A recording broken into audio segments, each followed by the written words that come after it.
Hello friends, எல்லாருமே எப்படி இருக்கீங்க? இன்னைக்கு வீடியோ நம்ம பார்க்க போறது, நீங்க விரும்பக்கூடிய நபர் 60 நொடியில உங்களை தேடி வரதுக்கு இந்த வார்த்தையை சொன்னா போதும். இன்னைக்கு வீடியோ பகுதியில் நம்ம ஒரு பவர்ஃபுல்லான ஒரு சிம்பிளையும் ஒரு ஸ்விட்ச் வேர்டு முறையை பற்றி நம்ம பார்க்க போறோம். ஸ்விட்ச் வேர்டை பத்தி நம்ம நிறைய வீடியோல கொடுத்தனால பாத்தீங்கன்னா இன்னைக்கு வீடியோ உங்களுக்கு பாத்தீங்கன்னா ஸ்விட்ச் வேர்ட்னா என்ன அப்படின்னு எக்ஸ்பிளைன் பண்ணல. பட் இதை நான் சொல்லக்கூடிய விஷயத்தை நீங்க ப்ராப்பரா பண்ணீங்க அப்படின்னா ரிசல்ட்டும் ரொம்ப வேகமா உங்களுக்கு கிடைக்கும். இது ஒரு இன்ஸ்டன்ட் மெத்தடு. இன்ஸ்டன்ட்னா என்ன, பர்மனன்ட் மெத்தட்னா என்ன, இதையும் நம்ம நிறைய வீடியோல சொன்னாலும் அதையும் எக்ஸ்பிளைன் பண்ணல. டேரக்டா மெத்தட்குள்ள போய்க்கலாம். இந்த மெத்தடை யாரு பண்ணக்கூடாது அப்படின்னு கேட்டீங்கன்னா, நீங்க மனதளவுல ரொம்ப பாதிக்கப்பட்டிருக்கீங்க, ரொம்ப டிப்ரெஷன் ஸ்டேட்ல இருக்கிறீங்க, இல்ல வேற ஏதாவது ஒரு பிரச்சனையால கொஞ்சம் அழுதுருக்கீங்க, சோகமா இருக்கிறீங்கன்னா இதை நீங்க பண்ணாதீங்க. அதே டைம்ல பாத்தீங்கன்னா எனக்கு தலை வலிக்குது, கழுத்து வலிக்குது, கை கால் வலிக்குது, இந்த மாதிரி ஏதாவது ஒரு சூழ்நிலையா இருந்தாலும் பண்ண வேண்டாம். அடுத்தது உங்க கூட இருக்கக்கூடிய சர்க்கிள், இது ரொம்ப ரொம்ப முக்கியமான ஒன்று.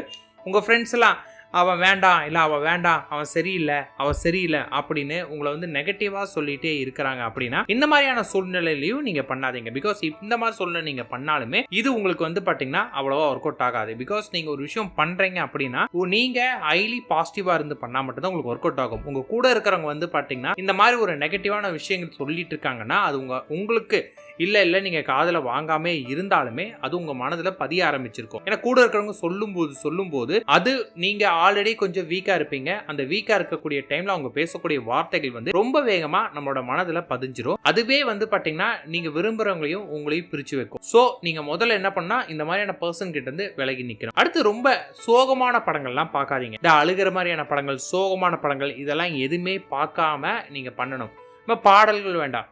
முடிஞ்ச அளவுக்கு நல்ல ஜாலியா ஜோக்கா இருக்கிற மாதிரி ஒரு படங்கள், ஹாப்பியா இருக்கிற மாதிரியான ஒரு படம், ரொம்ப லவ் ஓரியன்டட் படமே பார்க்காம இருங்க. அப்படின்னு நீங்க பண்ணீங்க உங்களுக்கு ஒர்க் அவுட் ஆகும். செகண்ட், உங்களுக்கு கொஞ்சம் பிஸியா மாத்திக்கோங்க.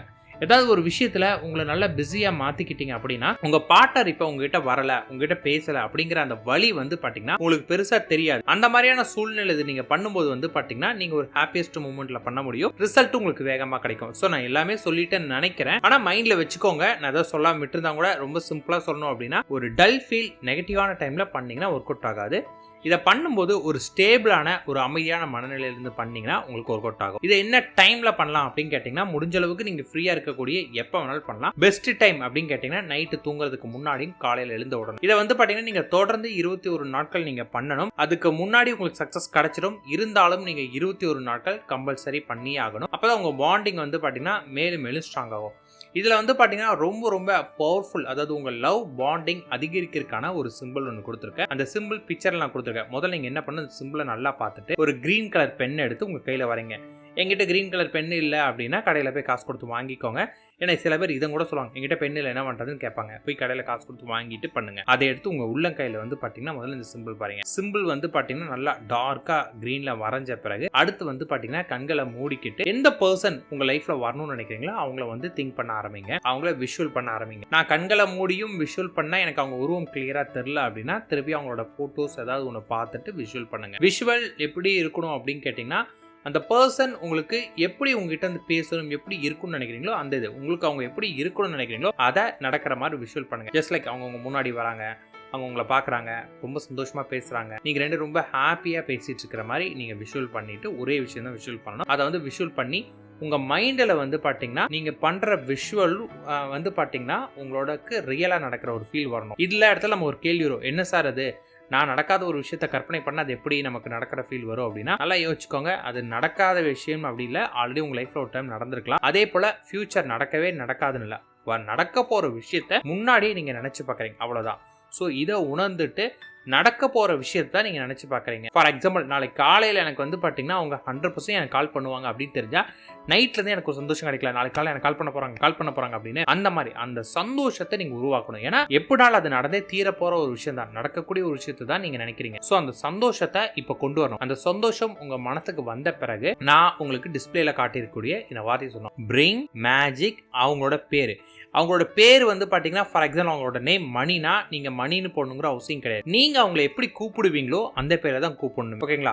பிரிங் மேஜிக் அவங்களோட name with divine, easy, divine, amazing. இதை நீங்க பார்த்தீங்கன்னா மனசுக்குள்ள திரும்ப திரும்ப சொல்லணும். இதை சொல்லும் போது நீங்க பார்த்தீங்கன்னா அந்த சிம்பிளை பார்த்துட்டு இருக்கணும். பட் உங்க தாட்ஸ் முழுக்க பார்த்தீங்கன்னா அவங்கள விஷுவல் பண்ணிட்டு இருக்கணும். இந்த 3 விஷயங்களும் நீங்க ஒரு சேர பண்ணும்போது வேற எந்த வித டைவர்ஷனும் உங்களுக்கு வராது. அதே மாதிரி வந்துச்சுன்னா திருப்பி ஃபோக்கஸ்க்கு வாங்க. உங்க கண்கள் நீங்க வரைஞ்ச சிம்பிள்ல இருக்கணும். உங்களோட வாய் உங்களோட தாட்ஸ் பாத்தீங்கன்னா இந்த வார்த்தைகளை சொல்லிட்டு அவங்கள நீங்க நினைச்சிட்டு இருக்கணும். இந்த 3 விஷயங்களும் ஒரே நேரத்துல பண்ணிட்டு படுத்து தூங்கிடுங்க. நைட் டைம் பண்ற பெஸ்ட். இல்லங்க நான் நைட் பண்ணல மதியானம் தான் பண்றேன் அப்படின்னா யாரும் உங்களை தொந்தரவு பண்ணாத அமைதியான ஒரு இடத்துல உட்காந்து 100% தொந்தரவு பண்ண மாட்டாங்க அப்படின்னு தெரிஞ்சோம் அந்த இடத்துல இருந்து உட்காந்து பண்ணுங்க. எவ்வளவு நேரம் பண்ணணும் அப்படின்னு கேட்டீங்கன்னா உங்களுக்கு எவ்வளவு வேகமா ரிசல்ட் வேணுமோ அந்த அளவுக்கு பண்ணுங்க. நீங்க எந்த அளவுக்கு உணர்வுபூர்வமா பண்றீங்களோ அந்த அளவுக்கு உங்களுக்கு ரிசல்ட் கிடைக்கும். அதே போல பாத்தீங்கன்னா இது நீங்க பண்ணும்போது உங்களோட மனசுல அப்படியே பதியணும். அவங்க பேசிட்டாங்க, அவங்க என்னை தேடி வந்துட்டாங்க அப்படிங்கிறது உங்க மனசுல பதிஞ்சு உங்களுக்கே அது ரியலா நடந்த ஒரு ஃபீல் உங்க மைண்டுக்கு அது கிடைச்சிருச்சுன்னா நீங்க கேட்ட விஷயம் ரொம்ப வேகமா உங்களுக்கு கிடைக்கும். இப்பயும் சொல்றேன், இது டெம்பரவரி ரிசல்ட் தான் கொடுக்கும். அதையும் சொல்லிட்டேன். அந்த ஃபீலை மட்டும் நீங்க கொண்டு வந்துட்டீங்கன்னா போதும். எக்காந்து கொண்டும் இதை 21 நாள் நீங்க பண்றதை ஸ்டாப் பண்ணிடாதீங்க. என்ன நேரம் வேணாலும் நீங்க பண்ணிக்கலாம். டெய்லியும் தொடர்ந்து பண்ணுங்க. ரிசல்ட் உங்களுக்கு கிடைக்கும். அதன் பிறகு உங்க மேல உள்ள தப்புலாம் கரெக்ட் பண்ணிக்கிட்டு அவங்க உங்களை விட்டு ஏன் போனாங்களோ அதுக்கு தகுந்த மாதிரி மாத்து பண்ணிக்கோங்க. இன்கேஸ் அவங்க பாத்தீங்கன்னா போய் ரொம்ப நாள் ஆச்சு, ரொம்ப ஈகோட்டிக் பர்சனா இருந்தாங்க அப்படின்னா உங்களுக்கு உடனே நடக்காம கொஞ்சம் டைம் எடுக்கும். ஸோ டிபெண்ட் ஆன் உங்க ப்ராப்ளம், நீங்க யாருக்காக பண்றீங்களோ அந்த பர்சன், இதை 2 மட்டும் மைண்ட்ல வச்சுக்கோங்க. அதுக்கு தகுந்த மாதிரி டைம் கொஞ்சம் முன்ன பின்ன வேரி ஆகும். ஆனா அது நீங்க எவ்வளவு அந்த பர்னிங் டிசைரோட பண்றீங்களோ அந்த அளவுக்கு ரிசல்ட்டும் உங்களுக்கு வேகமா கிடைக்கும். ஸோ உங்க கையில உங்க வாழ்க்கை இருக்கு. உங்க வாழ்க்கையை சரியா பயன்படுத்துங்க. இதை பண்ணக்கூடிய நேரத்தில் வேற எந்த மெத்தடுமே பண்ணக்கூடாது. நான் ஆல்ரெடி நிறைய மெத்தட் பண்ணியிருக்கேங்க, அதுங்க இதுங்க அப்படின்னு டைவர்ட் ஆகாதீங்க. ஒரே ஒரு மெத்தட், அந்த ஒரு மெத்தடை ப்ராப்பராக பண்ணுங்க. இல்லை நான் நிறைய பண்ணிட்டு இருக்கேன்னா முதல்ல பேசிக்ஸ் லேர்ன் பண்ணிக்கோங்க. நிறைய வீடியோவில் பேசிக் சொல்லியிருக்கு. பேசிக் லேர்ன் பண்ணாமல் எடுத்தோன்னே மெத்தட்ஸ்குள்ளே போகாதீங்க, அப்போ ஒர்க் அவுட் ஆகாது. So learn basic also. All the best.